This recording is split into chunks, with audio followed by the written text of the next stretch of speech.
Good morning class. हम लोग पिछली क्लास में पढ़ रहे थे केंद्र राज्य संबंध के बारे में, ठीक है।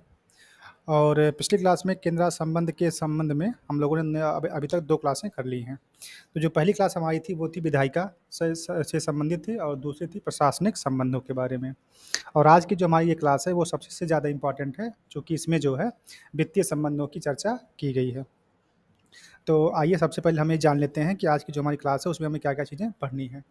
तो आज की जो हमारी क्लास है वो है केंद्र तथा राज्यों के मध्य वित्तीय संबंध, ठीक है। इसमें जो सबसे पहला पॉइंट हमें पढ़ना है वो ये रहेगा कि संवैधानिक उपबंध क्या क्या किए गए हैं इस के बारे में। दूसरी बात ये है कि जो हमारी कराधान शक्तियाँ हैं, ठीक है, सातवीं अनुसूची के तहत उसमें कौन-कौन से जो विषय हैं, संघ सूची में कौन से विषय हैं, ठीक है? टैक्स वाली बात देखो यहाँ पे लिख दी गई ना कि संघ सूची के अंतर्गत जो कर वाली बात है। और जो दूसरी आपकी है राज्य सूची के अधीन जो कर होंगे, उनकी बात कर लेते हैं। सेकंड और थर्ड जो हमारी है वो है समवर्ती सूची के के अधीन जो कर होंगे, ठीक है? ये तीनों हम लोग जान लेंगे। और उसके बाद जब आगे बढ़ेंगे तब हम लोग जानेंगे एक जो नया टैक्स आया है जीएसटी के बारे में, ठीक है? क्योंकि जीएसटी जो है इस समय बिल्कुल चर्चा में चल रहा है। तो वहाँ पर हम लोग जो जीएसटी को बहुत अच्छे से पढ़ने का प्रयास करेंगे, ठीक है। तो जीएसटी जो हमारी कितने प्रकार की होती है, आप सबको पता 3 प्रकार की होती है ना? चलो अभी तक आप लोग 2 ही जान रहे थे, लेकिन आज आपको बताएँगे 3 होती है, ठीक? और तीनों 3 तो होती है, मगर जो हमारे 2 हैं, उन पर जो है टैक्स वाली जो बात आती है, वो देखो यहाँ पे कि एक है केंद्र स्तर पर शामिल कर और दूसरा हमारा है राज्य स्तर पर शामिल कर। तो ये इनमें कितने पॉइंट्स हैं उसको हम लोग जान लेंगे। फिर इसके बाद जब इसकी थोड़ी डिटेल चर्चा करेंगे तब हम इसमें पढ़ेंगे कि 101वां संविधान संशोधन 2016, ठीक है? जिसके तहत जीएसटी बनाया गया था, ठीक है? तो इसकी चर्चा कर लेंगे। और इसमें कुछ अनुच्छेद दिए गए हैं जिसमें से ये जो आपका है अनुच्छेद 270, ये थोड़ा-सा इम्पोर्टेंट है ना? चूँकि ये झारखंड के पीछे परीक्षा में अभी हाल ही में 2-3 साल 2017 में शायद पूछा गया था, ठीक है? बाकी इसके अलावा भी जो आपका ये पहला वाला पॉइंट है, ये भी आपका इम्पोर्टेंट 246। फिर उसके बाद हम जब आगे बढ़ेंगे तब हम जानेंगे कि जो हमारे कर होते हैं, तो कर राजस्व का जो बँटवारा या वितरण किस प्रकार से किया जाता है, ठीक है? संघ को किस प्रकार से मिलेगा, राज्यों को किस प्रकार से मिलेगा, है ना? उसकी चर्चा हम लोग यहाँ पे करने वाले हैं।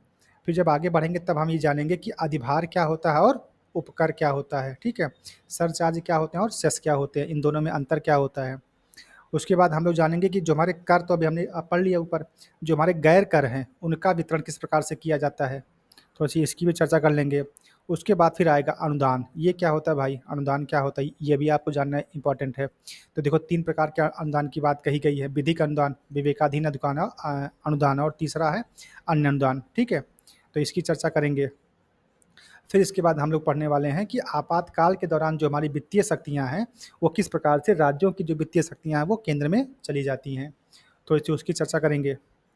और उसके बाद जब आगे बढ़ेंगे फिर हम लोग जो है तब जाकर के हमारा ये जो वित्तीय संबंध वाली बात है वह पूरी होगी, ठीक है?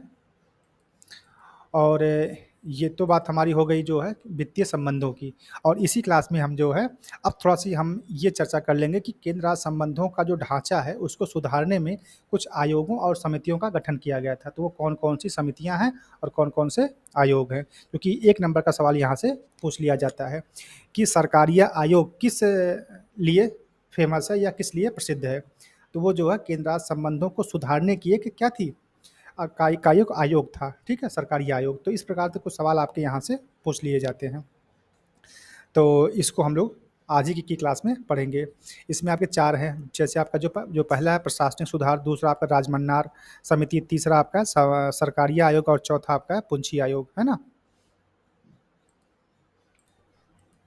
चलिए, तो इन सब की चर्चा करते हुए जब हम आगे बढ़ेंगे फिर उसके बाद हमारा जो ये है इस चैप्टर के बारे में कि केंद्र और राज्य के संबंध हमारे हैं उसमें कौन-कौन से आयोग आए जो इनके संबंधों को सुधारने की चर्चा कर रहे थे। तो उसमें आपको हमने जो भी 4 बताए आपको प्रशासनिक संबंध और राजमन्नार साहब की समिति और फिर सरकारीय आयोग जो कि बहुत इम्पोर्टेंट है, वहाँ पे कई बार सवाल पूछे गए हैं।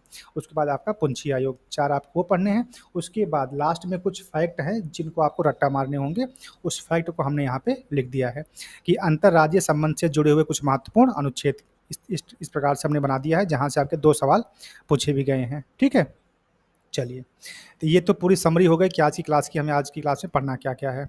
तो आइए सबसे पहले अपना आज की जो क्लास है उसको हम 2 पार्ट में डिवाइड कर रहे हैं। जो पहला हमारा है कि केंद्र और राज्यों के मध्य जो हमारे वित्तीय संबंध है उसकी चर्चा कर लेंगे और उसके बाद फिर हम जब आगे बढ़ेंगे, फिर जो पूरी क्लास की बात करेंगे तो उसमें आएगा कि केंद्र राज्य संबंधों के मध्य कई बार विवाद की स्थिति पैदा हो जाती है। तो उन विवादों को सुलझाने के लिए कई सारे कमिटीज़ बनाए गए, है ना? आयोग बनाए गए। तो उनकी भी चर्चा हम लोग लास्ट में कर लेंगे 4 आयोग के माध्यम से। जैसे आपका पता है प्रशासनिक आयोग और सरकारी आयोग इन सब के माध्यम से, ठीक है? तो आओ सबसे पहले हम लोग प्रयास करते हैं केंद्र तथा राज्यों के मध्य जो हमारे वित्तीय संबंध है उसकी। तो इसमें देखो जो जो सबसे पहला पॉइंट है वो यही है कि संवैधानिक उपबंध इसके क्या हैं। इसमें देखो जो पहला पॉइंट है वो यही कह रहा है कि भारतीय संविधान के भाग 12 और अनुच्छेद 268 से लेकर के 293 तक केंद्र तथा राज्यों के मध्य वित्तीय संबंधों की व्याख्या की गई है। ठीक है, भाग 12 अनुच्छेद 268 से लेकर 293 तक क्या बात कही गई है? केंद्र और राज्यों के मध्य वित्तीय संबंधों की चर्चा की गई है। और फिर आगे लिखा है कि केंद्र, संघ तथा राज्यों के मध्य वित्तीय संबंधों का विभाजन किया गया है। यह विभाजन भारत शासन अधिनियम 1935 पर आधारित है। ये इस बात को भी आप लोग जानते रहे, चूँकि जब पेपर बहुत टफ करने की कोशिश होगी, तब यह भी पूछा जा सकता है कि जो वित्तीय संबंधों की बात आई है, वो भारत शासन अधिनियम के किस अधिनियम से लिया गया है? तो कौन-सा अधिनियम रहेगा वो? 1935, है ना? चलिए, अब हम लोग बात कर लेते हैं पॉइंट नंबर 2 की। इसमें कह रहा है कि वित्त आयोग के सुझाव पर केंद्र एवं राज्यों के मध्य राजस्व का बंटवारा किया जाता है। आप सबको पता है कि वित्त आयोग का जो प्रमुख कार्य है वो क्या है? केंद्र तथा राज्यों में राजस्व के बंटवारे का काम है, सबसे इम्पोर्टेंट काम। ठीक है, चलिए, अब एक पॉइंट इसी में और है कि राजस्व शक्तियों का बंटवारा किस प्रकार से किया गया है। तो यहाँ पर देखिए हमने लिख दिया कि केंद्र तथा राज्य की आवंटित राजस्व शक्तियों को हम निम्नलिखित बिंदुओं से समझ सकते हैं। जो सबसे पहला है वो है संसद के पास संघ सूची में उल्लिखित विषयों पर कर लगाने की अनन्य शक्ति है। अब देखिए भाई, जो संघ सूची है उन विषयों पर कौन टैक्स लगाएगा? संसद लगाएगी। ठीक है, तो इस प्रकार से संसद को जो अधिकार दिया गया है वो क्या दिया गया है वित्तीय मामलों में? देखिए, वित्तीय मामलों में कुछ अधिकार संसद को दिए गए हैं और कुछ दिए गए हैं किसको? राज्य विधायिकाओं को दिए गए हैं। तो जिन विषयों पर संसद कानून बनाएगी उस पर टैक्स भी कौन लगाएगी? संसद लगाएगी। और जिन विषयों पर राज्य कानून बनाएगा या राज्य की जो विधानमंडल है वो कानून बनाएगी, उस पर टैक्स कौन लगाएगा? राज्य विधानमंडल लगाएगा। ठीक है, यही बात कही जा रही है ना? देखो, और दूसरी बात देखो यहाँ पे लिखी गई कि राज्य विधायिकाओं के पास राज्य सूची में वर्णित विषयों पर टैक्स लगाने की अनन्य शक्ति है। तीसरी बात यह है कि संसद और राज्य विधायिका दोनों के पास समवर्ती सूची में वर्णित विषयों पर कर यानी कि टैक्स लगाने का अधिकार है। और चौथी बात यह है कि संसद के पास अवशिष्ट विषयों से संबंधित मसलों पर या मामलों पर कर लगाने की अनन्य शक्ति प्राप्त है। कल ही हमने आपको बता दिया था कि भारत के संविधान में जो अवशिष्ट शक्तियां हैं वो किसमें निहित हैं? केंद्र सरकार में निहित है, संसद में निहित है। आप जान ही रहे हैं। तो जब संसद के पास अवशिष्ट शक्तियां हैं तो अवशिष्ट विषयों पर जो टैक्स लगाने की बात होगी तो कौन लगाएगा? संसद लगाएगी, जाहिर सी बात है। ठीक है, तो ये कुछ बातें आपकी संवैधानिक उपबंधों के बारे में हुई हैं। अब हम बात कर लेते हैं कुछ कराधान शक्तियों के बारे में, है ना? कि कराधान शक्तियाँ। देखो इसमें लिखा गया कि इसका प्रावधान 7वीं अनुसूची की विभिन्न सूचियों में किया गया है। अब देखो जो हमारी जो 7वीं अनुसूची है उसमें उसमें कितनी सूचियाँ हैं? 3 हैं।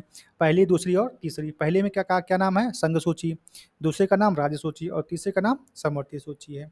अब देखो, जो हमारी पहली सूची है उसका नाम है संघ सूची। अब संघ सूची में टैक्स जो लगाने की बात है वो किन-किन विषयों पर होगी वो चीज़ें हमने यहाँ पे मेंशन कर दी हैं। ठीक है? अब इसको हम केवल एक बार पढ़ दे रहे हैं और इसको आप लोग समझ सकते हैं।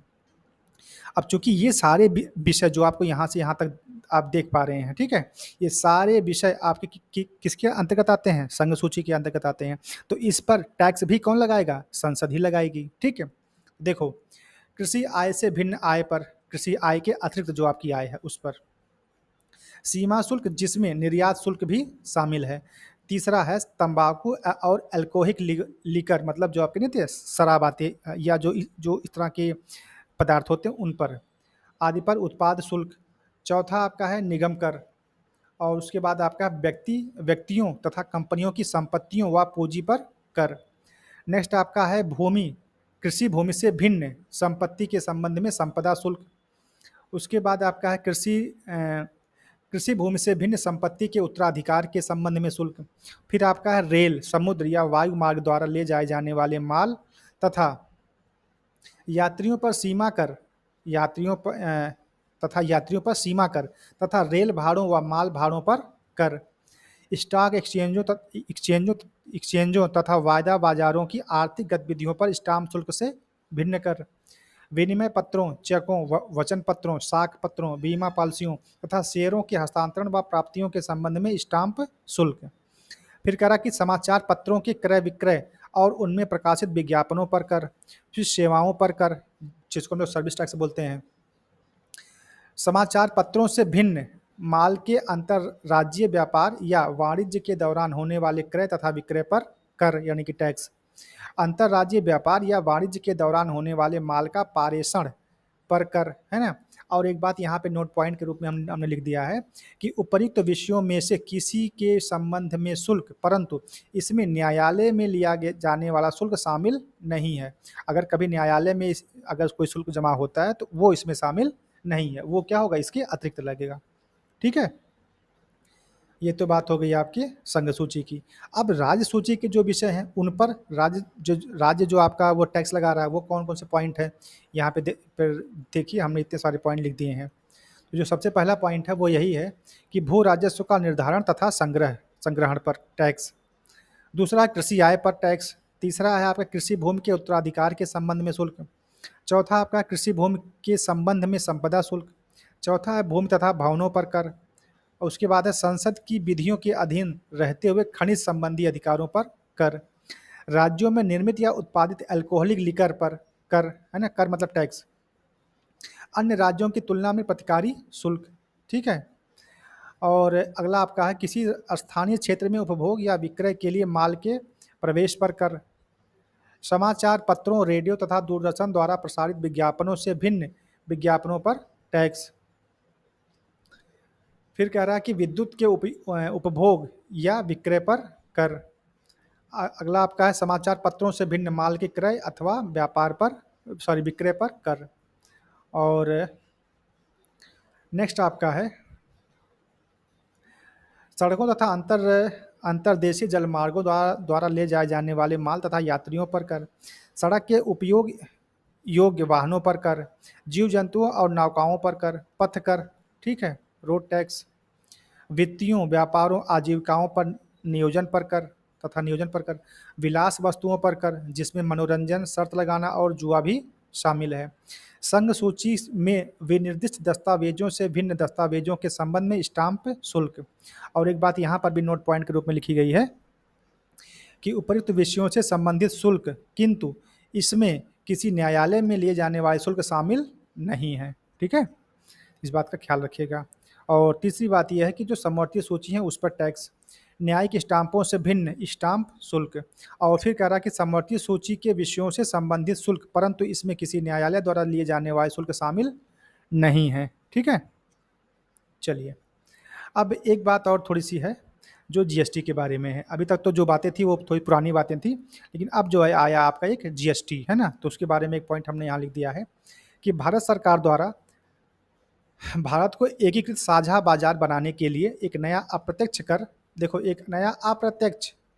कर लाया गया है, जिसे वस्तु एवं सेवा कर यानी कि GST, goods and services tax के नाम से जाना जाता है। जीएसटी विनिर्माता से लेकर के उपभोक्ता तक वस्तुओं और सेवाओं की आपूर्ति पर एकल कर है, मतलब एकल कर है। ठीक है, केंद्रीय एवं राज्य स्तर पर इसमें अग्रलिखित करों को शामिल किया गया है। अब हम बात कर लेते हैं जीएसटी की। भाई चूंकि जीएसटी इस समय हाल में चर्चा का विषय रहा, ठीक है, तो इस नाते जो है इसको हम जानने का प्रयास करते हैं। जो सबसे पहली बात यही है कि अभी एक एग्जाम में पूछा गया था इसका फुल फॉर्म, जीएसटी का फुल फॉर्म क्या होता है भाई, गुड्स एंड सर्विसेज टैक्स। ठीक है, जिसको हम हिंदी में क्या बोलते हैं, वस्तु एवं सेवा कर। ठीक है, अब देखो ये दो प्रकार से आप पे लगाए जाते हैं। जो पहला है वो है केंद्र का, जिसको हम बोलते हैं सीजीएसटी, मतलब सेंटर की जीएसटी। और एक हमारी है राज्य, मतलब यस जीएसटी, मतलब जो राज्य की है, राज्य की जीएसटी। ठीक है, अब देखो किस पर जो है केंद्र वाले टैक्स लगाएंगे और किस पर राज्य वाले लगाएंगे। ठीक है, जो हमारी CGST होती है, मतलब जो केंद्र की जीएसटी होती है, वो देखो केंद्रीय उत्पाद शुल्क पर लगता है, उत्पाद शुल्क पर, औषधिक या प्रसाधन संबंधी जो हमारे उत्पाद होते हैं उस पर लगता है। तीसरा है अतिरिक्त उत्पाद शुल्क विशेष महत्व की वस्तुओं पर। चौथा है अतिरिक्त उत्पाद शुल्क यानी कि टेक्सटाइल और टेक्सटाइल उत्पादों पर। पांचवा हमारा है अतिरिक्त सीमा शुल्क, सामान्यतः इसे काउंटर ट्रैवलिंग ड्यूटी के नाम से भी जाना जाता है। और नेक्स्ट हमारा है अतिरिक्त विशेष सीमा शुल्क। और नेक्स्ट हमारा है सेवा कर। और आठवां हमारा है केंद्रीय अधिभार एवं उपकर। और इसी प्रकार से जो हमारा राज्य स्तर पर जो शामिल हैं टैक्स में, वो क्या है, राज्य वैट, केंद्रीय बिक्री कर, विलासिता कर, क्रय कर, प्रवेश कर, मनोरंजन कर, विज्ञापनों पर कर, लॉटरी और सट्टेबाजी एवं जुए पर कर। और लास्ट हमारा नौवां है राज्य अधिभार एवं उपकर। ठीक है, ये तो कुछ बातें हुई कि हम जो हमारी जीएसटी लगती है वो किन किन वस्तुओं पर कैसे कैसे लगती है। अब थोड़ा सा जीएसटी के बारे में थोड़ा सा हम जान लें, चूंकि यहाँ से एक दो सवाल आपके आपके पिछले स्टेट पीसीएस में पूछे गए हैं। थोड़ी सी इसकी चर्चा कर लेते हैं, जीएसटी लगता कैसे है ना।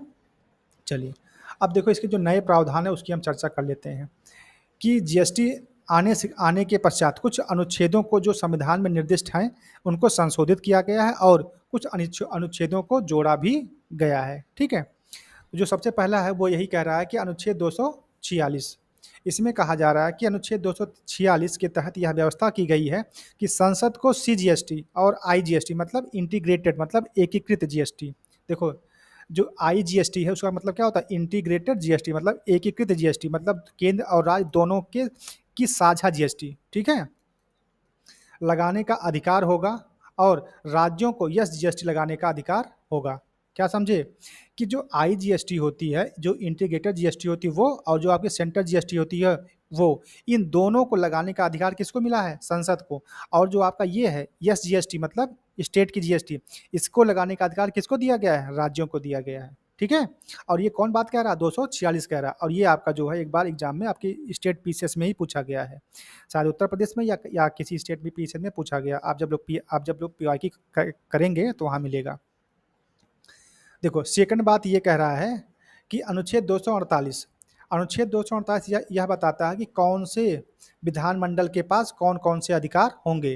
अनुच्छेद 246 से लेकर के 48 मतलब 46, 47 और 48 तीनों सूचियों से संबंधित हैं, संघ सूची, राज्य सूची और समवर्ती सूची से। ठीक है, चौथी बात थोड़ा सा इंपॉर्टेंट है, इसको समझने का प्रयास करिए। इसमें कह रहा है कि अनुच्छेद 269, इसके तहत पहले जो अंतरराज्यीय लेन देन होता था उस पर कर कौन लेता था, केंद्र सरकार लगाती थी। जो अंतरराज्यीय लेन देन होता था उस पर जो टैक्स लगाती थी वो कौन लगाती थी, केंद्र सरकार लगाती थी, परंतु उसे राज्यों में बांट दिया जाता था। अब अनुच्छेद 269 में अब एक नया अनुच्छेद 269 ए जोड़ दिया गया, जिसके तहत आईजीएसटी का प्रावधान किया गया है। देखो पहले क्या हुआ, जो अंतरराज्यीय व्यापार हमारे होते थे उस पर टैक्स कौन लगाता था, केंद्र लगाती थी। ठीक है, अब क्या कर दिया, और उसके बाद वो जो हमारा जो टैक्स आता था उनको हम राज्यों के मध्य बांट दिया करते थे। अब क्या कर दिया गया कि अनुच्छेद 269 में एक और पॉइंट ऐड कर दिया गया, 269 ए, और इसके अंतर्गत एक नया प्रावधान किया गया जिसका नाम है क्या, आईजीएसटी मतलब इंटीग्रेटेड जीएसटी मतलब एकीकृत जीएसटी। अब ये क्या करता है उसको भी समझ लेते हैं कि यह जो है अंतरराज्यीय लेन देन पर लगता है। ठीक, अब अगर वस्तु पर बाहर से आयात होगा तो वहाँ सीमा शुल्क के साथ साथ आईजीएसटी भी लगेगा। अब देखो किसी राज्य में कोई सामान बाहर से आ रहा है तो वहाँ सीमा शुल्क भी लगेगा, साथ में आईजीएसटी भी लगेगा। और 1 जुलाई 2017 के बाद से जो भी वस्तुएं आयातित होंगी वे अंततः जिस राज्य में उपभोग होंगी उस राज्य को उसकी आयात पर आईजीएसटी का आधा हिस्सा भी मिलेगा। ठीक, इस प्रकार पहली बार राज्यों को आयात में से कुछ हिस्सा मिल रहा है। और ये जो है, अब देखो यहाँ पर ये नोट पॉइंट है कि विशेष आर्थिक क्षेत्र यानी कि सेज या सीजेड, ठीक है, पर स्पेशल इकोनॉमिकल जोन, ठीक है, जो आपका ये होता है सेज है ना, पर भी आईजीएसटी लगेगा। इस बात को ध्यान में रखिएगा कि जो हमारा सेज होता है, विशेष आर्थिक क्षेत्र जो हमारा होता है उस पर भी पर भी क्या लगेगा, आईजीएसटी लगेगा। ठीक है, ना तो सेंटर का लगेगा और ना तो स्टेट का लगेगा, क्या तो उस पर क्या लगेगा, आईजीएसटी मतलब इंटीग्रेटेड जीएसटी वहाँ पे लगेगी। पांचवी बात जो कि आपके झारखंड पीसीएस में पूछी गई है, ये थोड़ा सा इंपॉर्टेंट, इसको भी जान लीजिए। अनुच्छेद 270 के तहत जो कर या जो टैक्स केंद्र लगाता और वसूलता था, उसके बाद उसे राज्यों में बांट दिया जाता था। अब साथ में जीएसटी से जो राजस्व एकत्रित होता है उसमें, अर्थात सेंट्रल जीएसटी और आईजीएसटी में केंद्र का जो आधा हिस्सा है, यह कर भी विभाज्य पूल का हिस्सा बनेगा और वित्त आयोग की अनुशंसाओं के अनुसार केंद्र और राज्यों के बीच बांटा जाएगा। यही बात लिखी गई है, ठीक है।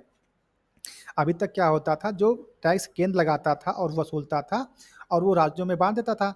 अब क्या हो रहा है कि अब जो है कि साथ में जीएसटी का भी जो जो राजस्व प्राप्त होगा, जो आपने टैक्स लगाया, ठीक है, जैसे अभी हमने ऊपर बताया ना कि सीमा शुल्क वाली बात, तो सीमा शुल्क के साथ जो आपका टैक्स लगा था, ठीक है, अर्थात सीजीएसटी प्लस आईजीएसटी, अब उसका जो आधा हिस्सा यह कर भी विभाज्य होगा, ठीक है, और वित्त आयोग की अनुशंसाओं पर केंद्र को और राज्यों को बांट दिया जाएगा, ठीक। और एक पॉइंट यहाँ पे इंपॉर्टेंट है, पॉइंट नंबर 6, जब पेपर बहुत टफ करना होगा तब दे देंगे कि अनुच्छेद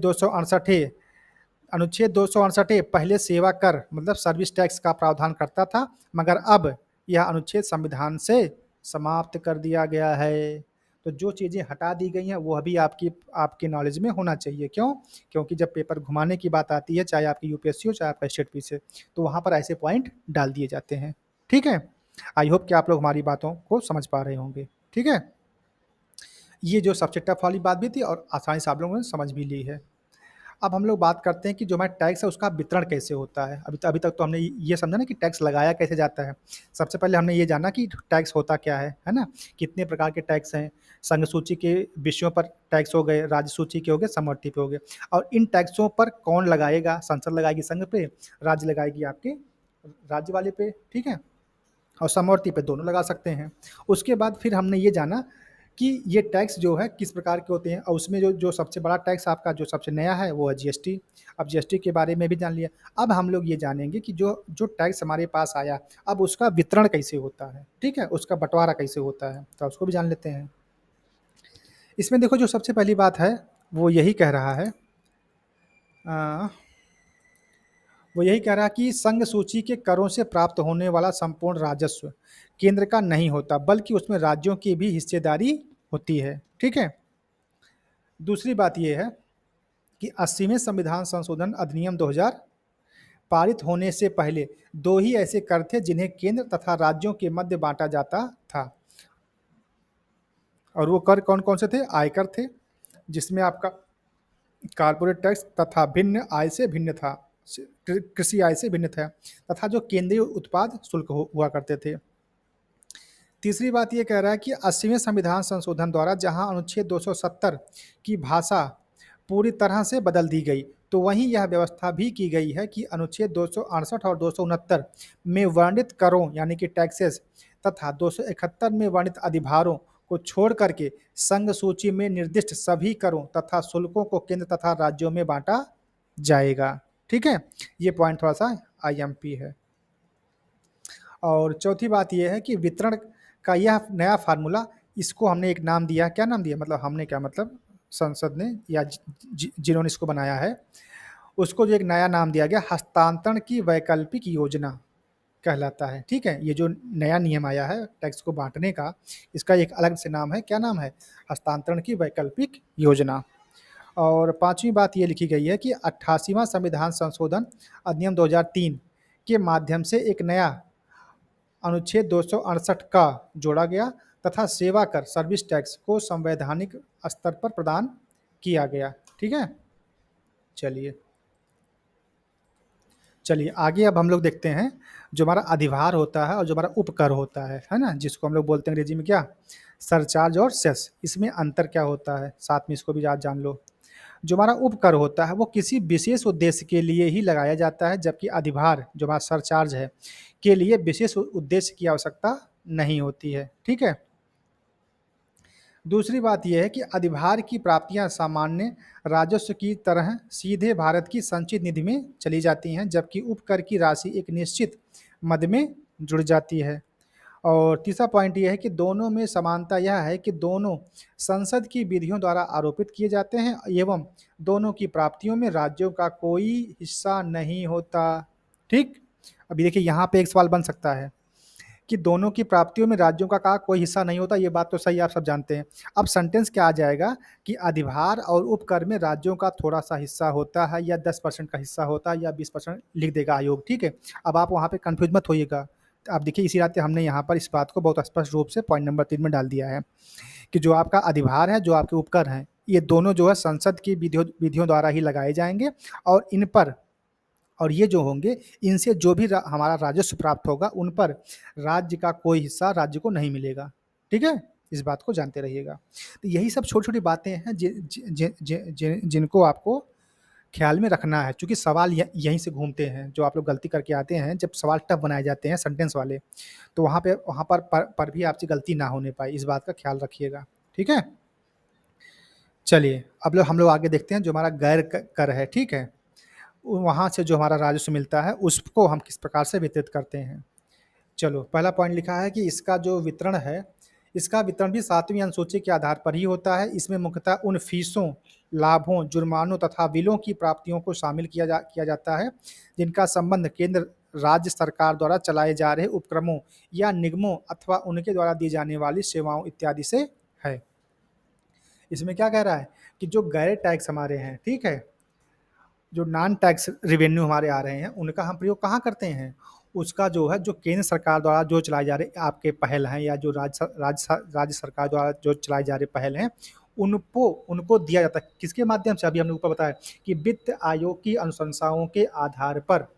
ठीक। तो वहाँ पर जिसको भी ज़रूरत होगी उसको क्या कि उसको जो है दे दिया जाएगा। ठीक है। जो हमारे ये जो टैक्स आते हैं नॉन जो नॉन टैक्स आते हैं वो। दूसरी बात यह है कि केंद्र की गैर कर राजस्व आय के प्रमुख स्रोतों में, अब देखो गैर कर में कौन कौन सी स्रोत हैं वो भी जान लो। डाक कर है, संचार व प्रसारण, बैंकिंग, रेलवे, सिक्के तथा मुद्रा, केंद्र के सार्वजनिक उपक्रम आदि शामिल हैं। ये यहाँ से जो भी पैसा आपको मिलता है, जो भी रेवेन्यू आता है उसको हम क्या बोलेंगे, गैर कर राजस्व बोलेंगे। ठीक है। और तीसरी बात यह है कि राज्यों की गैर कर राजस्व आय के स्रोतों में सिंचाई, वन, मत्स्य पालन तथा राज्य के सार्वजनिक उपक्रम आते हैं। ठीक है। तो ये कुछ बातें जो गैर टैक्स से संबंधित रहीं। अब जो हमारा जो नेक्स्ट पॉइंट है वो है अनुदान। कितने प्रकार के अनुदान होते हैं, ग्रांट्स जिसको आप लोग बोलते हैं। अब चूंकि ये भी जो है केंद्र से ही मिलता है, राज्य से भी मिलता है, इस नाते हमने सोचा कि इसको यहाँ पे पढ़ना इंपॉर्टेंट है आप लोगों के लिए। इस नाते आप लोग इसको यहाँ पर पढ़ लीजिए। तो विभिन्न प्रकार के अनुदानों की व्यवस्था अनुच्छेद 275 और 282 में की गई है। इसमें जो है इनको जो 3 श्रेणियों में बांटा गया। जो पहला है वह है विधिक, है ना, अनुदान, और दूसरा आपका है विवेकाधीन, और तीसरा आपका है अन्य अनुदान। चलो सबसे पहले जान लेते हैं कि पहला क्या है, विधिक अनुदान क्या होता है। ठीक है। स्टैट्यूटरी ग्रांट्स क्या होते हैं। इसमें जो सबसे पहली बात है वो ये कह रहा है कि संविधान के अनुच्छेद 275(1) के अनुसार ये अनुदान केंद्र द्वारा कुछ राज्यों को दिए जाते हैं। जो विधिक अनुदान है वो कौन देगा, केंद्र। किसको देगा, राज्यों को। दूसरी बात ये कह रहा है कि संसद यह तय करती है कि ऐसे सहायता अनुदानों की जरूरत किन राज्यों को है और उन्हें कितनी राशि देने का औचित्य है। ये कौन डिसाइड करेगा, संसद करेगी। ठीक है। दूसरा पॉइंट ये लिखा गया है कि जो राशि संसद विभिन्न राज्यों के लिए निर्धारित करती है वह प्रत्येक वर्ष भारत की संचित निधि पर भारित हो जाती है। इस बात का ख्याल रखिएगा। जब अनुदान देने की बात आएगी और विधिक अनुदान देने की बात आएगी तो उस पर फैसला कौन लेगा, संसद लेगी। अब उसको जो संसद जो फंड रिलीज करेगी वो क्या हो जाएगी, वो भारत की जो संचित निधि है उस पर क्या हो जाएगी, भारित हो जाएगी। ठीक है। इसको जानते रहिएगा। और तीसरी बात यह है कि अनुच्छेद 275 के परंतुक में अनुसूचित जनजातियों के कल्याण के संबंध में विधिक अनुदानों की विशेष व्यवस्था के अनुसार यदि कोई राज्य सरकार केंद्र सरकार की सहमति से या अनुमोदन से ऐसी विकास योजनाएं जो जनजातियों के कल्याण में सहायक हों या राज्य के अनुसूचित क्षेत्रों के प्रशासन का स्तर राज्य के शेष क्षेत्रों के स्तर तक उन्नत हो सके तो केंद्र सरकार ऐसी योजनाओं के खर्चों के लिए 2 प्रकार के जो फंड है उनकी बात करता है, जो पहला पूंजीगत या आवर्ती राशियां संचित निधि से प्रदान करेगा। और दूसरा है कि यही प्रावधान अलग परंतु में असम से संबंध कुछ विशिष्ट उपबंधों के साथ किया जाएगा। देखो, राज्यों को दिया जाएगा, साथ में असम के संबंध में भी जो है उनको थोड़ा सा मॉडिफाई करके उन उपबंधों को तब उनको दिया जाएगा। ठीक है, ये बात कही जा रही है। और जो सेकंड है वो है विवेकाधीन अनुदान। अनुदान तो आप लोग समझ रहे हैं ना, जो आपको सरकार से कुछ सरकारी सहायता मिलती है। ठीक है, मोटा मोटा इसका यही मतलब होता है। तो वही बात है। तो जो पहला वाला है वो राज्य को मिलता है, और राज्य को मिलने का जो औचित्य है वो कौन डिसाइड करेगा? संसद करेगी। ठीक है, किसको कितना देना है, किस मद में देना है, सारी बातें संसद डिसाइड करेगी। और उसके बाद वो आपके यहाँ पे देखो नीचे लिखा गया 2 पॉइंट है, उसके अनुसार वो आपको फंड रिलीज करवा देगी। दूसरी बात ये कही जा रही है कि जो विवेकाधीन अनुदान है उसके बारे में, इसमें कहा जा रहा है कि संविधान के अनुच्छेद 282 के अनुसार ऐसे अनुदान देने की शक्ति केंद्र के साथ साथ राज्यों को भी है, एवं ऐसे अनुदान का प्रयोग सिर्फ लोक प्रयोजन के लिए ही किया जा सकता है। देखो, जो विवेकाधीन अनुदान है, ये देखो कुछ मामलों में राज्य भी हमको क्या देती है? अनुदान देती है, और कुछ मामलों में केंद्र हमको अनुदान देती है। तो वही बात यहाँ कही जा रही है कि अगर दोनों देंगे तो किसके अंतर्गत आएगा? विवेकाधीन के अंतर्गत आएगा। ठीक है, और दूसरी बात, ये किसके लिए हो सकता है? सिर्फ और सिर्फ लोक प्रयोजन के क्षेत्र में ही हो सकता है। ठीक है, चलो सेकंड बात ये लिखी गई है कि केंद्र व राज्य सरकारें विवेकाधीन अनुदान उन विषयों पर भी दे सकती हैं जिन पर विधि बनाने या प्रशासन करने की शक्ति उनके पास नहीं है, जैसे कि स्वास्थ्य और शिक्षा से जुड़ी संस्थाओं पर। यहाँ पर भी जो विवेकाधीन अनुदान दिए जा सकते हैं। और तीसरी बात यह है कि सामान्यतः योजनागत लक्ष्यों की पूर्ति के लिए इस अनुदान का प्रयोग किया जाता है, जैसे राष्ट्रीय साक्षरता मिशन। अब मान लो ये तुम्हारी कोई योजना है, अब इस पर आपको चाहिए फंड, तो इस फंड के लिए क्या होगा? अनुदान मिलेगा। कौन देगा? चाहे केंद्र देगा चाहे राज्य देगा। ठीक है, उसके बाद मनरेगा, यहाँ पर भी कोई काम अगर बच गया तो उसको पूरा करने के लिए अनुदान मिल जाएगा। पोलियो उन्मूलन, जनसंख्या नियंत्रण जैसे कार्यक्रम। ठीक है, अब जैसे मान लो जनसंख्या नियंत्रण के दौरान अगर मान लो आपको आपके समाज में कुछ जो पैड्स बांटने हैं, या जो परिवार नियोजन के जो साधन है अगर वो बांटने हैं तो उस पर खर्चा आता है, तो उसका जो ग्रांट है वो कौन देगा? राज्य सरकार भी दे सकती है और केंद्र भी दे सकती है। ठीक है, ये बातें कही जा रही हैं। और तीसरी बात आपका है जो अन्य अनुदान के अंतर्गत आता है, इसमें थोड़ा सा एक पॉइंट है, पढ़ लेते हैं। इसमें कहा जा रहा है कि अनुच्छेद 273 से संबंधित यह एक विशेष व्यवस्था थी जो सिर्फ 10 वर्षों के लिए की गई थी। इसमें प्रावधान था कि असम, बिहार और उड़ीसा, जो कि इस समय क्या हो गया है? ओडिशा उसका नाम हो गया है, तथा पश्चिम बंगाल को जूट तथा जूट उत्पादों पर मिलने वाले निर्यात शुल्क का कोई हिस्सा देने की बजाय सहायता अनुदान की कोई निश्चित राशि दी जाएगी, तथा उस राशि को भारत की संचित निधि पर भारित व्यय के रूप में रखा जाएगा। तो ये बातें थी आपके अन्य अनुदान की। ठीक है, तो इस प्रकार से हमने 3 अनुदानों के बारे में पढ़ाई कर ली। अब जो हमारा नेक्स्ट है वो है आपातकाल में वित्तीय संबंध। और आपातकाल के में वित्तीय संबंधों के बाद हमारा जो ये आज का जो ये पहला पॉइंट था कि केंद्र और राज्यों के मध्य जो वित्तीय संबंध है वो पूरा हो जाएगा। फिर हम लोग ये जानेंगे, कई बार ऐसे टकराव आते हैं जब केंद्र और राज्य के मध्य जब इन टैक्सों को लगाने को या उनको वसूलने को लेकर के, तो उसके लिए जो है कुछ आयोगों का गठन किया गया था, तो उसको हम लोग अभी थोड़ी देर बाद पढ़ेंगे। ठीक है, तो आइए जो सबसे पहले हम लोग ये देख लेते हैं जो आपातकाल में वित्तीय संबंध हमारे कैसे होंगे। इसमें देखो हमने पहले ही लिख दिया है कि आपात की घोषणा होते ही केंद्र एवं राज्यों के वित्तीय संबंध बदल जाते हैं। ठीक, अब देखो इसमें होता क्या क्या है वो आप लोग वो भी जान लो। चलो, पहला है कि अनुच्छेद 352 के तहत क्या होगा, सेकंड आपका अनुच्छेद 356 के तहत क्या होगा, और तीसरा आपका अनुच्छेद 360 के तहत क्या होगा। तो पहला कह रहा है कि आपात की घोषणा के दौरान, अनुच्छेद 352 की बात मैं कर रहा हूँ, आपात की घोषणा के बाद दौरान राष्ट्रपति को अनुच्छेद 354 में वर्णित यह शक्ति हासिल हो जाती है कि वह केंद्र व राज्यों के बीच राजस्व वितरण के संबंध में उपबंधों में संशोधन कर सके। अनुच्छेद 268 से और 279, 68 से लेकर के 79 में संशोधन कर सकता है कौन? राष्ट्रपति। दूसरा पॉइंट ये है कि ऐसे संशोधनों ऐसे संशोधन उस वित्तीय वर्ष की समाप्ति तक जारी रहते हैं, जिनमें आपातकाल की उद्घोषणा समाप्त होती है। ठीक है? मतलब जब आपातकाल की स्थिति आएगी और उसमें हमारा जो वित्तीय जो व्यवस्था हमारी है वो क्या होगी? अब जो राज्य की जो वित्तीय व्यवस्था है वो कहाँ पहुँच जाएगी? सीधे सेंटर के हाथ में पहुँच जाएगी, ठीक है? केंद्र के हाथ में हो जाएगी और वहाँ पर जो है राष्ट्रपति को यह निर्देश दिया गया है, मतलब ये जो उनको शक्ति मिली है अनुच्छेद 354 के तहत, कि अब वो अगर चाहें तो केंद्र व राज्यों के बीच जो राजस्व का बँटवारा है, उसके जो उपबंध हैं अनुच्छेद 268 से लेकर के 279 के मध्य उसमें संशोधन भी कर सकते हैं, पहली बात। दूसरी बात ये है कि ये जितने भी संशोधन किए जाएँगे वो उसी वित्तीय वर्ष तक ही जारी रहेंगे, उसके बाद नहीं, ठीक है? चलिए, दूसरी बात ये है कि अनुच्छेद 356 के तहत क्या बातें हैं? इसमें कहा जा रहा है कि यदि राज्य में राष्ट्रपति शासन या राज्य आपातकाल की घोषणा की गई है, तो राज्य सरकार एवं विधानमंडल के समस्त कृत्य केंद्र के नियंत्रण में आ जाते हैं। आप सबको पता है ये बात।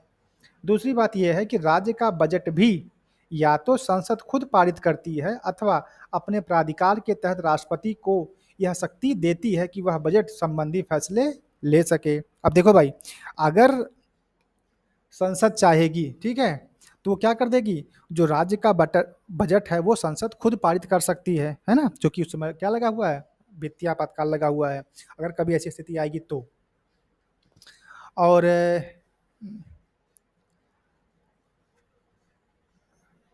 या फिर जो उसके प्राधिकार हैं वो राष्ट्रपति को शक्ति देती है कि वह बजट संबंधी फैसले ले सके, ठीक है? चलिए, तीसरी बात यह है कि देश या किसी भाग में वित्तीय आपात घोषणा के दौरान केंद्र राज्य के वित्तीय संबंध निम्न प्रकार से परिवर्तित हो जाएंगे। क्या होगा इसमें? पहला, केंद्र जो है राज्य की वित्तीय औचित्य से संबंधित सिद्धांतों का पालन करने का निर्देश दे सकता है। जो केंद्र है वो राज्यों को वित्तीय औचित्य से संबंधित जो भी सिद्धांत हैं उसको पालन करने का निर्देश या कोई आदेश जारी कर सकता है। अब राज्य राज्य क्या करेगा? उसी से संबंधित अपने कार्य करेगा, ठीक है? दूसरी बात यह है कि केंद्र जो हमारा है वो केंद्र जो है राज्य सरकार से अपेक्षा कर सकता है कि वह किसी या किन्हीं वर्गों के कर्मचारियों के वेतन एवं भत्तों में कटौती कर दे, ठीक है? तीसरी बात यह है कि राष्ट्रपति राज्यपाल को निर्देशित कर सकता है कि विधानमंडल से पारित होने वाले सभी धन विधेयकों तथा अनुच्छेद 207 जो कि वित्त विधेयकों से संबंधित है से जुड़े सभी विधेयकों को उसके विचार के लिए आरक्षित कर दे। मतलब ये मोटा-मोटा कहने का है कि जब भी कभी आपातकाल की मतलब वित्तीय आपातकाल की घटना होगी, तो उस समय राज्य सिर्फ़ वही कार्य करेंगे जो संसद कहेगी, सीधी-सी बात है, ठीक है? अगर वो चाहेगी तो आपका बजट भी वही पेश कर देगी। क्यों? क्योंकि वित्तीय संकट है।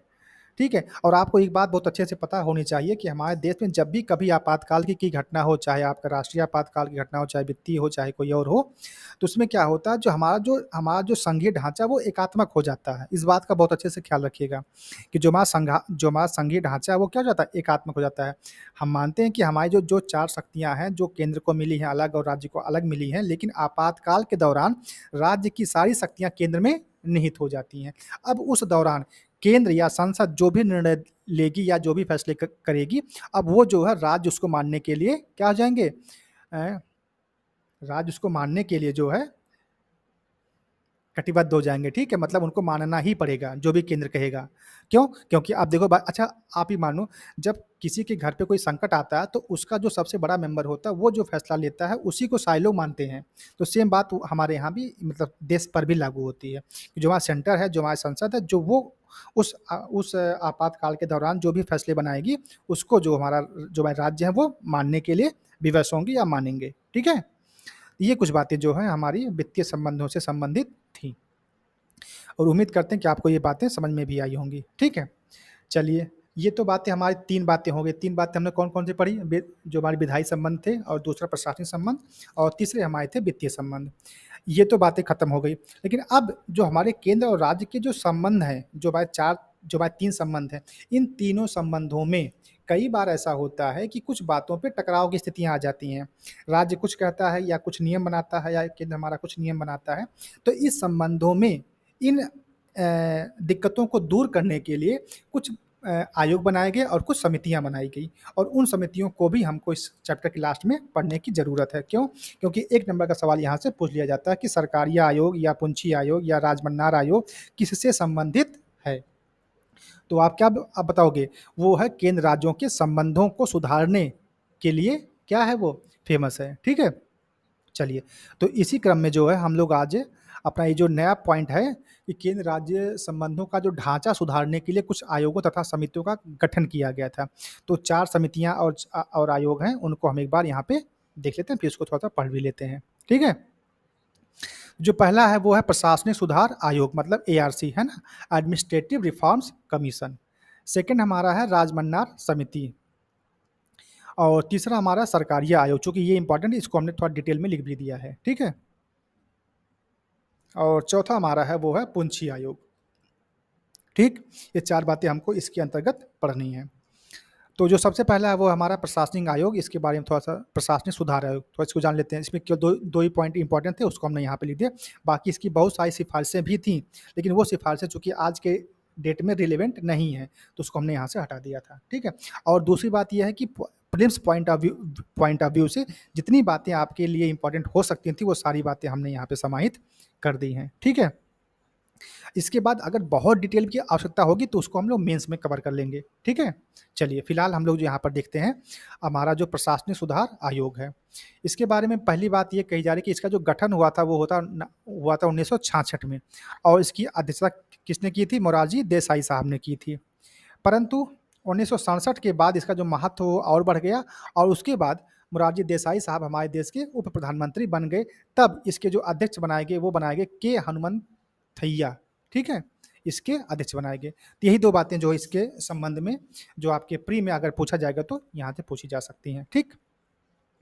सेकंड बात ये है कि जो राजमन्नार समिति है इसके बारे में कि ये जो है पहला पॉइंट इसमें है कि तमिलनाडु की एक द्रमुक सरकार ने 1969 में 3 सदस्यीय आयोग का गठन किया जिसे केंद्र राज्य संबंधों पर विचार करना था और इस समिति का जो अध्यक्ष बनाया गया वो किसे बनाया गया? डॉक्टर पीवी राजमन्नार साहब को, ठीक? और 2 अन्य सदस्य भी थे जिसको एएल मुदालियार और टीपी चंदा रेड्डी भी शामिल थे और इन्होंने जो अपनी रिपोर्ट सौंपी वो कब सौंपी थी? 1971 में। बस ये 2 बातें हैं।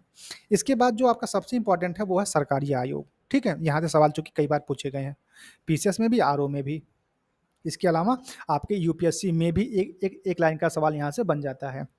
तो आइए जानते हैं इसके बारे में, थोड़ा-सा इम्पोर्टेंट है ये। पहला बात तो यही है कि इसका जो गठन हुआ था वो हुआ था जून 1983 में। केंद्र राज्य संबंधों को सुधारने तथा राज्यों की स्वायत्त संबंधी मांगों पर सिफारिशें देने के लिए इसका का गठन किया गया था। कब हुआ था? 1983 में। अच्छा जी। दूसरी बात क्या है कि इसका जो गठन है वो सर्वोच्च न्यायालय के सेवानिवृत्त न्यायाधीश साहब थे, उनका नाम था श्री आर.एस. सरकारिया और उनकी अध्यक्षता में 3 लोगों की एक समिति या एक आयोग गठित किया गया था, जिसके अध्यक्ष बनाए गए थे श्री आर.एस. सरकारिया साहब। और दूसरी बात ये लिखी गई है कि इस आयोग के अन्य जो 2 मेंबर थे उनके नाम थे श्री बी. शिवारमन और डॉक्टर एस.आर. सेन। इस आयोग ने केंद्र राज्य संबंधों के सुधार की दिशा में कुल 247 सिफारिशें दी थीं, ठीक है? ये सिफारिशें केंद्र तथा राज्यों और राज्यों के वैधानिक, प्रशासनिक और वित्तीय संबंधियों से संबंधित थी। देख रहे हैं? कि सरकारिया साहब ने जो भी आपने सिफारिशें दी थी 247 उसमें तीनों बातें निहित थी। आपकी जो वैधानिक थी, है ना? जो आपके विधायी संबंधी जो भी आपकी दिक्कतें हो रही थी उनको ठीक करने के संदर्भ में, जो आपकी प्रशासनिक संबंध गड़बड़ हो रहे थे उनको ठीक करने के संदर्भ में और जो आपकी वित्तीय संबंधों को ठीक करने के संबंध में, ठीक है? तो इन तीनों के आधार इन तीनों को पर अपनी अपनी जो सिफारिशें थी उसको जो सरकारी आयोग ने दी थी। अब इनकी जो प्रमुख सिफारिशें थी वो क्या-क्या थी उसको हम लोग समझ लेते हैं। देखो, कहने का मतलब ये है कि जब कभी केंद्र और राज्य के मध्य टैक्स के बँटवारे की बात होगी या समस्या की बात आएगी या टकराव की स्थिति आएगी, तो उसको दूर कैसे किया जाए? उसको मतलब उसमें परहेज़ हम कैसे कर सकते हैं, उसके बारे में सरकारी आयोग ने कुछ बातें बताई थी कि सर, अगर कभी ऐसी स्थिति आएगी तो इसमें आप ये काम कर देंगे, तो आपकी जो टकराव की स्थिति है वो खत्म हो जाएगी। तो वही बातें जो यहाँ पे लिखी गई हैं, ठीक है? तो जो पहला पॉइंट है वो क्या कह रहा है कि संविधान में किसी रचनात्मक परिवर्तन की जरूरत नहीं है। समस्या कुछ उपबंधों के दुरुपयोग की है। देखिए, जो पहले बात बहुत स्पष्ट रूप से ये कह रहे हैं कि संविधान में किसी संरचनात्मक परिवर्तन की जरूरत नहीं है। समस्या कुछ उपबंधों के दुरुपयोग की है। ठीक है, तो उसको हम कैसे ठीक कर सकते हैं? अच्छा, उसकी बात कही थी उन्होंने। दूसरी बात कह रहे हैं कि मजबूत केंद्र की स्थिति राष्ट्रीय एकता और अखंडता के लिए आवश्यक है। अतः राज्यों की जो मांग है कि केंद्र की शक्तियों में कटौती की जाए, यह क्या है? गलत है। क्यों? क्योंकि जो राष्ट्रीय एकता और अखंडता की आवश्यकता है, क्यों? क्योंकि हमारा जो केंद्र जब मजबूत स्थिति में रहेगा, तभी वो कोई काम बहुत अच्छे तरीके से कर पाएगा। तो इसके लिए जो राज्य बार-बार केंद्रों की जो शक्तियों में कटौती की बात करते हैं, वो बात गलत होनी चाहिए। तीसरी बात ये कही जा रही है कि अखिल भारतीय सेवाएँ राष्ट्रीय एकीकरण के में अत्यंत सहायक हैं। इस व्यवस्था को मजबूत करके ऐसी कुछ और सेवाओं को भी सृजन किया जाना चाहिए। चौथी बात ये कही जा रही है कि जहाँ तक संभव हो, केंद्र तथा राज्यों की सहमति के बाद राज्यों में केंद्रीय बलों की तैनाती की जानी चाहिए। देखो, जहाँ तक संभव हो, केंद्र और राज्यों की सहमति के बाद ही राज्यों में केंद्रीय केंद्रीय बलों की तैनाती की जानी चाहिए। लेकिन संकट के समय ऐसी सहमति आवश्यक या अनिवार्य नहीं होनी चाहिए। जब कभी संकट की बात आए, तब वहाँ पे बहुत ज़्यादा सहमति लेने की ज़रूरत नहीं होनी चाहिए। तब तो आप वहाँ पे उसकी हेल्प के लिए पहुँचा ही दीजिए। पाँचवीं बात ये है कि अनुच्छेद 155 में संशोधन करके व्यवस्था की जानी चाहिए कि राज्यपाल की नियुक्ति से पहले संबंधित राज्य के मुख्यमंत्री से विचार-विमर्श कर लिया जाए। ठीक है? पॉइंट नंबर 6 कह रहा है कि राज्यपाल की अवधि 5 वर्ष समाप्ति से पहले असाधारण परिस्थितियों में ही हटाया जाना चाहिए। ऐसे नहीं कि चाहे जैसे आप हटा दें, ठीक है? अगर बहुत ज़्यादा समस्या है या कोई बहुत क्रिटिकल कंडीशन आ गई है, तभी उनको हटाया जाना चाहिए। अदरवाइज़ उनको 5 साल का अपना कार्यकाल पूरा करने देना चाहिए, ठीक? सातवीं बात ये है कि कराधान की शक्ति संसद में ही निहित रहनी चाहिए। कराधान की शक्ति जो है संसद में ही निहित रहनी चाहिए, जबकि अन्य शक्तियों को समवर्ती सूची में शामिल किया जाना चाहिए। आठवीं बात कह रहे हैं कि राष्ट्रपति के विचारार्थ रखे गए विधेयक पर असहमति की स्थिति पर स्पष्ट कारण राज्य सरकार को बताया जाना चाहिए। अगर मान लीजिए राष्ट्रपति साहब के पास कोई विधेयक गया है और उस पर उनकी असहमति है, तो उस असहमति का रीज़न उस राज्य सरकार को बताना चाहिए। किसको? राष्ट्रपति साहब को। ठीक है? और 9वीं बात कह रहा है कि अनुच्छेद 263 के तहत एक अस्थायी अंतर्राज्यीय परिषद हो, जिसे अंतर सरकारी परिषद कहा जाना चाहिए। और 10वीं बात है कि निगम कर की कुल प्राप्तियों को राज्यों के साथ निश्चित सीमा में बाँटा जाना चाहिए। 11वां है कि केंद्र द्वारा आयकर पर अधिभार उगाही नहीं करनी चाहिए। देखो, कह रहा है कि सेंटर द्वारा या केंद्र द्वारा आयकर पर अधिभार, है ना, की उगाही नहीं करनी चाहिए, सिवाय विशेष उद्देश्य और सीमित समय के लिए। अगर कभी कोई ऐसी स्थिति आती है, तो मान सकते हैं कि ठीक है, आप उस पे अधिभार लगा सकते हैं, लेकिन सामान्य परिस्थितियों में ऐसा नहीं करना चाहिए। और 12वीं बात ये है कि भाषागत अल्पसंख्यकों के लिए कमिश्नरी प्रारंभ करना चाहिए। और इसी के संदर्भ में देखो, एक नोट पॉइंट भी हमने लिख दिया कि केंद्र सरकार या आयोग की ज़्यादातर सिफारिशें लागू कर चुकी है, जिसमें जो सबसे महत्वपूर्ण है वो है 1990 में केंद्र राज्य परिषद का गठन करना। तो इसका भी गठन कर दिया गया। तो इस प्रकार से अगर देखा जाए, तो जो सरकारिया आयोग है, उसकी जो सिफारिशें हैं, वो जो है काफ़ी हद तक रिलेवेंट रही हैं। ठीक है? तो इस नाते यह इम्पॉर्टेंट है। और अब आपका जो है नेक्स्ट है पुंछी आयोग। इसके बारे में 2 बातें हैं कि 2007 में केंद्र सरकार ने भारत के पूर्व मुख्य न्यायाधीश श्री मदन मोहन पुंछी की अध्यक्षता में एक 5 सदस्यीय आयोग का गठन किया था। और इस आयोग ने केंद्र राज्य संबंधों पर अपनी रिपोर्ट 2010 में 7 भागों में प्रस्तुत की थी। ठीक? इसमें कुछ खास बातें नहीं थी, वही जो बातें ऊपर लिखी गई हैं, उन्हीं से संबंधित कुछ बातें थी। ठीक है? तो ये बातें आपकी पुंछी आयोग से। अब इस टॉपिक में कुछ अन्य बातें भी हैं, या कुछ अन्य पॉइंट्स भी आप कह सकते हो, जो आपके परीक्षा के पॉइंट ऑफ व्यू से इम्पॉर्टेंट हैं। उसको हमने यहाँ पे शामिल कर दिया है, तो उसको भी एक बार देख लेते हैं कि इस अध्याय से संबंधित कुछ अन्य महत्वपूर्ण तथ्य। ठीक है? चलो, अंतर्राज्यीय संबंध से जुड़े महत्वपूर्ण अनुच्छेद, ये जो है आपका इम्पोर्टेंट, क्योंकि यहाँ से 2 पॉइंट जो है 5वां और 6वां पूछा गया है। ठीक है? चलो भाई, पहला पॉइंट ये कह रहा है कि भारतीय संविधान में अंतर्राज्यीय संबंधों के लिए अलग से कोई भाग या अध्याय नहीं है। अब देख रहे हैं, अगर कभी हमारे देखो केंद्र की बात है, राज्य की बात है, ठीक है, लेकिन दो राज्यों के मध्य अगर कोई विवाद की स्थिति आती है तब क्या होगा, अगर उस वहाँ पर हम क्या क्या व्यवस्थाएं बना सकते हैं, उनसे संबंधित जो बातें हैं, जो अनुच्छेद हैं, वो चीज़ें यहाँ पर लिखी गई हैं। ठीक है, तो वही कहा जा रहा है कि भारतीय संविधान में अंतर्राज्यीय संबंधों के लिए अलग से कोई भाग या अध्याय नहीं है, बल्कि विभिन्न भागों के अलग अलग अनुच्छेदों में इस विषय से जुड़े उपबंध दिए गए हैं और वो जो हैं अग्रलिखित हैं। देखो जो सबसे पहला है वो कह रहा है कि संविधान के भाग 11 में अनुच्छेद 263 शामिल है, जिसमें अंतर्राज्यीय परिषद से संबंधित प्रावधान किए गए हैं। एक नंबर का सवाल जब आपसे कभी पूछा जाता है मिलान करने वाला, तो वहाँ पे आता है कि अंतर्राज्यीय परिषद का प्रावधान संविधान में किस अनुच्छेद के तहत किया गया है, तो वो आपका होगा भाग 11 अनुच्छेद 263, ये पूछा गया है। ठीक है,